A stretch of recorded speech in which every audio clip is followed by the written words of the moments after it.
अच्छा ठीक आहे, मग उद्या दुपारी तुम्ही येणार आहात ना? आलो तर नक्कीच येईन.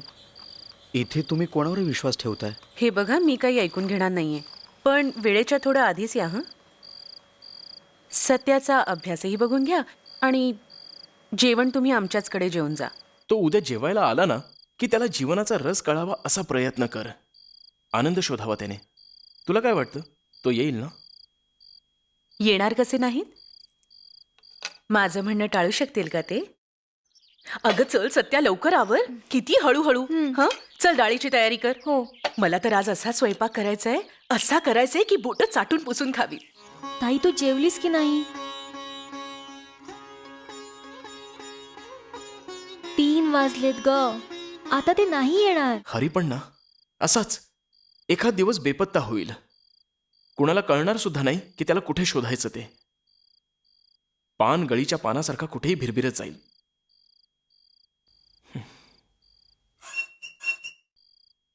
कोण आहे? कोण आहे तिथे? श्रीकांत, मी आहे हरिप्रसन्न. काय बंधू, थोडे दिवस राहू शकतो ना इथे? हे बघ, सामान सुद्धा घेऊन आलो यावेळी मी.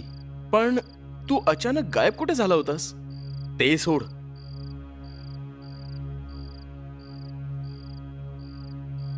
वहिनी घरात नाहीये तसं दिसतंय. मी 2-4 दिवस इथे राहू तरी शकतो ना? जे काही आहे ते सगळं घेऊन आलोय. सामान जितकं कमी असेल तितकी काळजी सुद्धा कमी असेल, हो ना?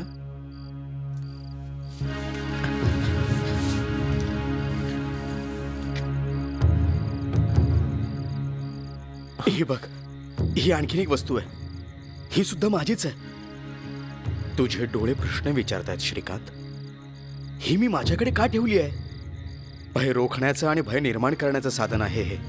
जो स्वतः निरुपद्रवी आहे त्याने दुसऱ्यांच्या मनात भय निर्माण का करायचं? तू हे प्रश्न विचारू शकतोस. माझ्याकडे त्याचं काही एक उत्तर नाहीये, पण तरीही ती माझ्याकडे आहे हे मला सांगायचंय.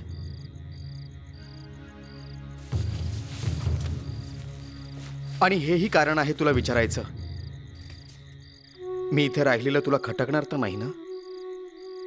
सांग, काही दिवस राहू शकतो ना मी इथे? हरी, आणखीन एक गोष्ट, यावेळी मला 100 रुपयांची गरज आहे. हे बघ हरी, वादविवादात तू मला कायमच हरवत आलायस. मी तुला हे विचारणार नाही की तू कोणत्या मार्गावर चाललायस आणि काय करतोयस. पण एक सांग मला, गेले 3 दिवस तू होतास कुठे आणि कुठे राहिलास? त्याची काळजी तू नको करूस. बरं, चल.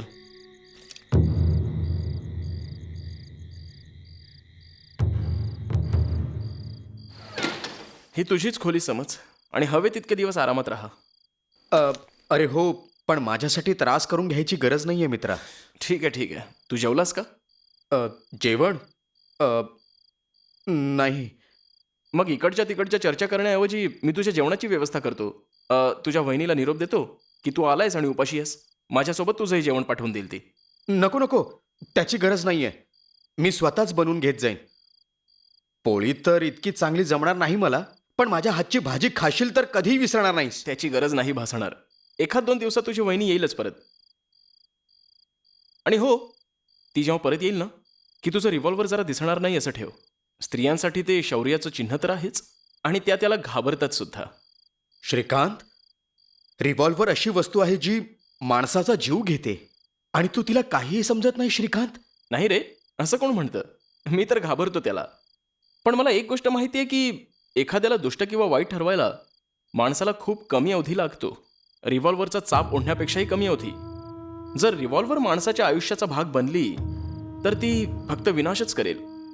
आणि मग हे कसं ठरवणार की ती वाईटालाच मारेल, चांगल्या माणसाला नाही? श्रीकांत, रिव्हॉल्वर हातात घेतल्यानंतर रक्त सळसळतं. नैतिकतेमुळे कायमच वाद झालेत. पण हा उत्साह कसा नाकारणार आहोत? हिंदुस्थानी लोकांना निशस्त्र करून त्यांना नपुंसक बनवलं गेलं नाहीये का? अच्छा, आता बस झालं. मी निघतो आता. रिव्हॉल्वर जरा नजरेपासून लांबच ठेव.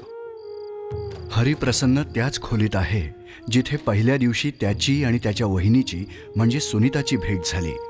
इथेच तर त्याने शॅली आणि शॉची पुस्तकं काढून त्यावर सुंदर अक्षरांनी कोरलं होतं, श्रीमती सुनीता देवी. या खोलीने या दाम्पत्याची कितीतरी रहस्य, कितीतरी प्रेमालापाच्या गोष्टी स्वतःच सामावून घेतल्या आहेत. आज त्याच खोलीत तो पुन्हा येऊन ठेपलाय.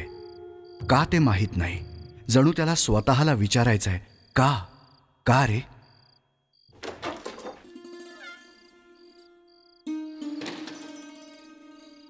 सुनीता जरा इकडे ये.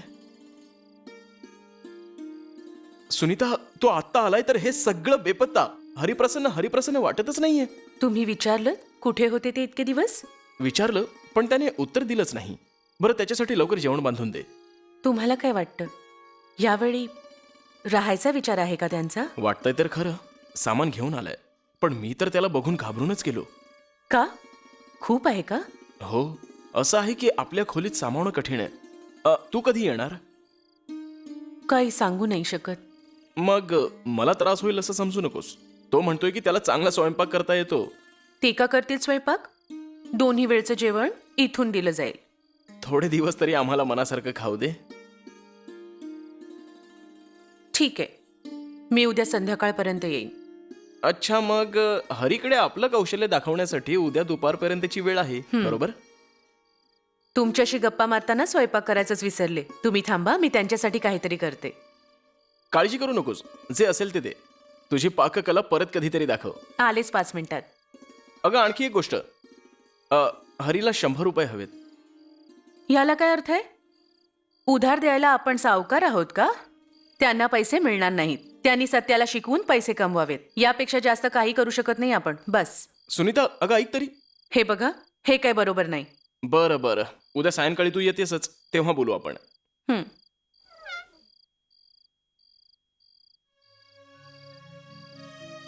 श्रीकांतला आधी तर खूपच राग आला, पण नंतर त्याचं मन करुणेनं व्यापून गेलं. ज्या संपत्तीवर सुनीता इतका अधिकार दाखवतीये ती श्रीकांतचीच तर आहे, आणि हा अधिकार तिला श्रीकांतनेच तर दिलाय. हे मात्र खरं की हरिप्रसन्नशी असलेल्या श्रीकांतच्या स्नेहात कोणताही पूर्वग्रह नाहीये. अशा स्थितीत त्याची 100 रुपयांची मागणी ही कशी नाकारली जाऊ शकते. भाऊजी, भाऊजी, परीक्षा अगदी डोक्यावर आलीये. थोडासा वेळ काढा ना माझ्यासाठी. फक्त एकच प्रश्न सोडवायचा राहिलाय. आणू, तुम्ही सोडवाल ना? आता नाही, आता निघतोय मी. तू हरीकडून शिकायला तयार का नाहीयेस? मी असं कुठे म्हटलं होतं? मग ठीक आहे, तू उद्या तुझ्या ताईसोबत घरी ये. मी हरीला सांगेन तुला परत शिकवायला, पण त्याचा सुद्धा काही भरोसा देता येत नाही. भाऊजी, त्यांची शिकवायची इच्छा असो वा नसो, पण त्यांच्याकडूनच शिकावं लागेल का? थोडंसं विचित्र वाटतंय ना हे? हे बघ सत्या, तू एक गोंडस राजकन्या आहेस आणि तुला चांगल्या गुणांनी उत्तीर्ण व्हायचंय. खूप झालं कौतुक. हं? बस, तुमचं जेवण तयार आहे. मी ताईला वाढायला सांगते. नाही ग, तिला म्हणावं तेही बांधूनच दे. मी हरीसोबतच जेवेन. तुम्ही आमच्यासोबतच जेवून घ्या. त्यांच्यामुळे तुम्ही का उपाशी राहायचं? सत्या, अगं तो वाट बघत असेल. अहो, स्वयंपाक तयार आहे. भाऊजींना आपल्यासोबत जेवायचंच नाहीये. ठीक आहे, जशी त्यांची मर्जी.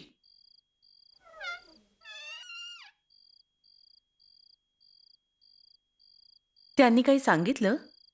100 रुपये त्यांना कशासाठी हवेत? नाही, मी विचारलंही नाही. अहो, आपण आधी त्यांना विचारूया, मग पैसे द्यायचा निर्णय घेऊया. उद्या तर मी येतेच आहे. आणि हो, रामदयालला तुमच्यासोबत घेऊन जा. झाडलोट करेल तो. ते राहू देत, एक दिवस हरी करेल हे काम. झिजणार नाही तो.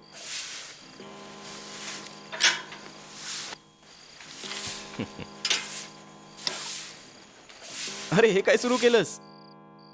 खूप उशीर झालाय तुला बंधू. अच्छा, मी जरा स्नान करतो, हो ना?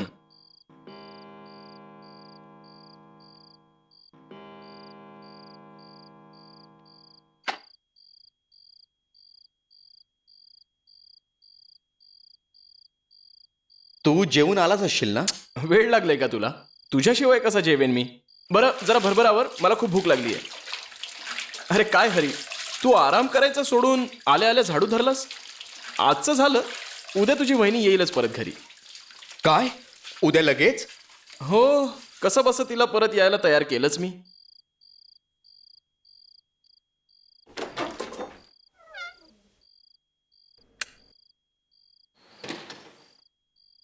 म्हणजे उद्याच वहिनी परत येत आहेत? मला तर थोडे दिवस इथे राहायचं होतं. त्यांना त्रास द्यायचा नाहीये मला. काही दिवस त्रास? अरे तुला झाले तरी काय हरी? ठीक आहे बंधू, ठीक आहे. तुला मी इथून जायला नको आहे ना? राहीन इथेच. ठीक आहे. श्रीकांतचं असं मानणं आहे की क्रांतिकारकाचं जगणं हे आयुष्याची हेळसांड करण्यासारखं आहे. स्त्री आणि संसाराची उपेक्षा करून स्वराज्य कसं प्राप्त केलं जाऊ शकेल? हरी, जर तुला कशाची गरज असेल तर सांग. कदाचित मी तुझी काही मदत करू शकेन. असं काही विशेष नाही, पण मला इथे राहायचं असेल तर काही गोष्टींची गरज भासेल. मी तर बाजारात जाऊ शकत नाही, शिवाय माझ्याकडे पैसेही नाही आहेत. काळजी करू नकोस. जे काही हवं ते मी आणून देईन. तू बस आरामात राहा. नाही रे, मला फार काही नको आहे. मला चित्र काढण्यासाठी थोडे रंग, ब्रश, एवढ्याच काही गोष्टी हव्यात. हे सगळं मिळेल ना मला? चित्र काढणार आहेस का तू? चित्रकला येते? येत तर नाही मला, पण हळूहळू शिकत जाईन मी. असं रिकामी बसण्यापेक्षा ते बरं. या वस्तू तुला तातडीने हव्यात? शक्य असतील तर हवे आहेत. आज रात्रीपासूनच सराव सुरू करेन.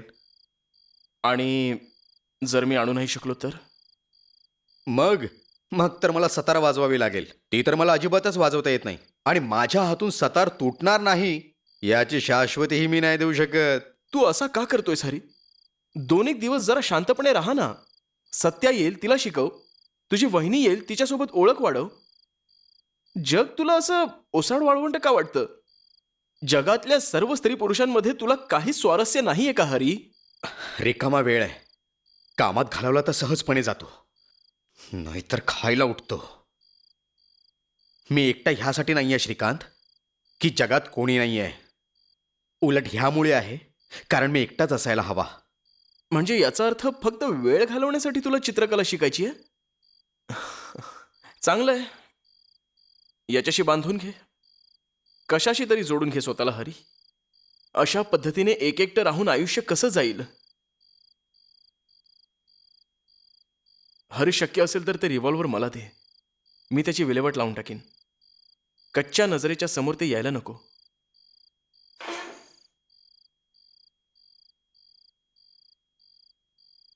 देतोयस ना? तू निश्चिंत राहा, ते योग्य ठिकाणी आहे. कुठे? माझ्यावर विश्वास ठेव. ठीक आहे. हरिप्रसन्नच्या स्वभावातील गुंतागुंत त्याच्या आयुष्यातलं एक गहन कोडं आहे. वेळ त्याच्या समोर एक अक्राळ विक्राळ रूप घेऊन उभं राहायची आणि तो तिच्यापासून नजर चोरून पळायचा. कळत नकळत आपल्या स्वभावाचे हे कंगोरे त्याला बोचतही असायचे आणि कधीकधी त्याला निष्क्रिय वेळेची भीतीही वाटत राहते.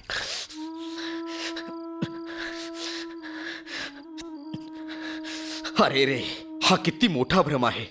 हा आयुष्यातला ऐशो आराम.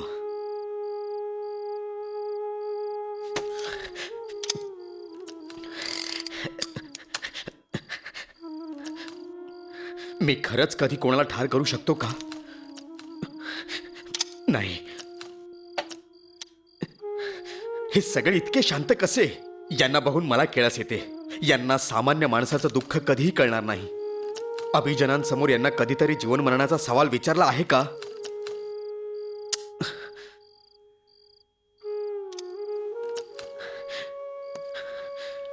या आठवणीला लोक जगडून का राहतात? ह्यातून काय प्राप्त होणार आहे? ही साचलेली धूळ काढावीच लागेल, अन्यथा सारं काही धुसर होत जाईल.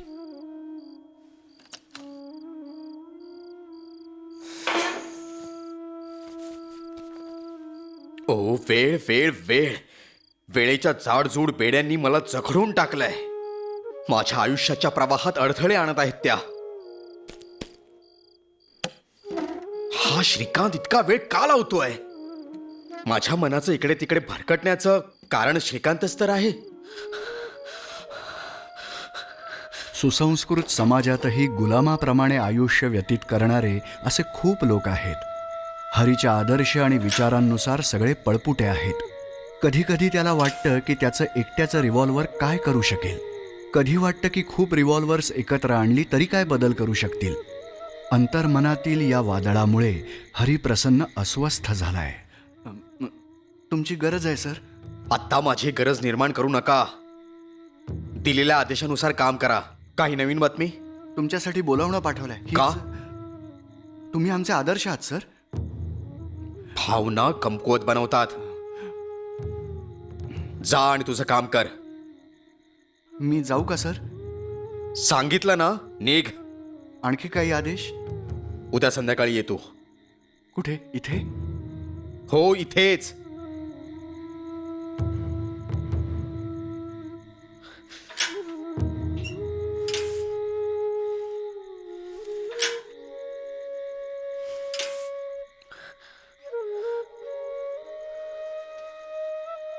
खूप उशीर केलास बंधू.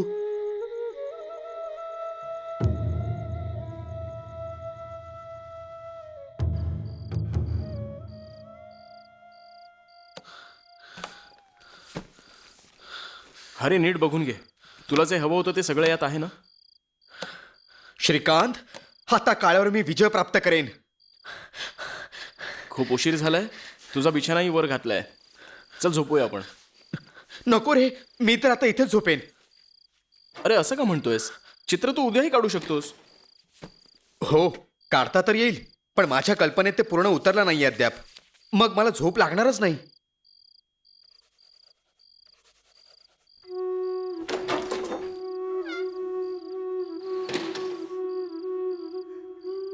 श्रीकांतवर मी उपकार करतोय, हा गर्व लांबच ठेवावा लागेल.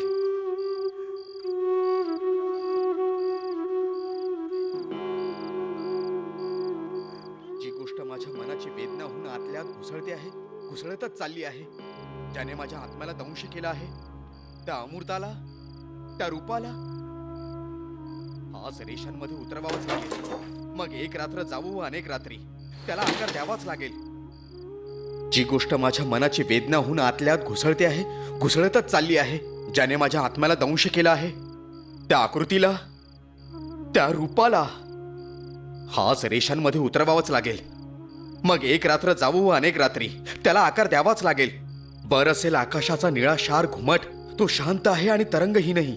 ते निळं आहे कारण ते अस्पर्श आहे, अगाध आहे, निळ्यापेक्षाही अधिक सावळं आहे, सुन्न आहे. हरी, खूप झालं आता. चल झोप. हाता नाही श्रीकांत, हाता नाही.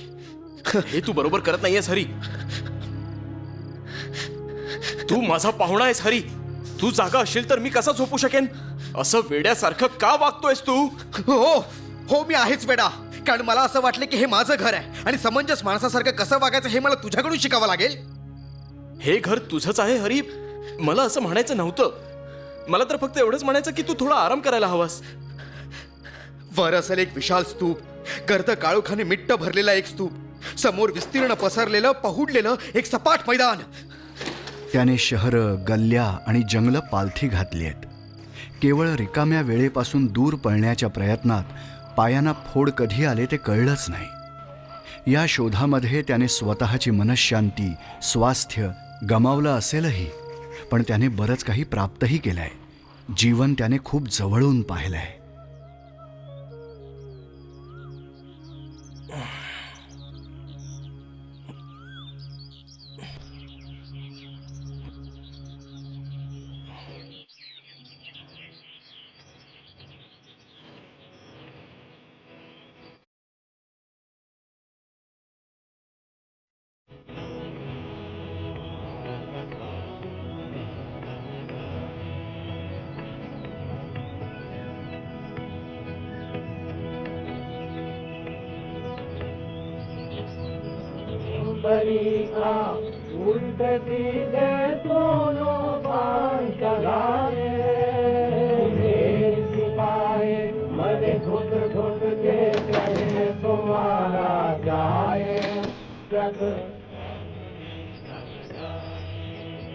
हरी, एक थकला भागलेला मजूर.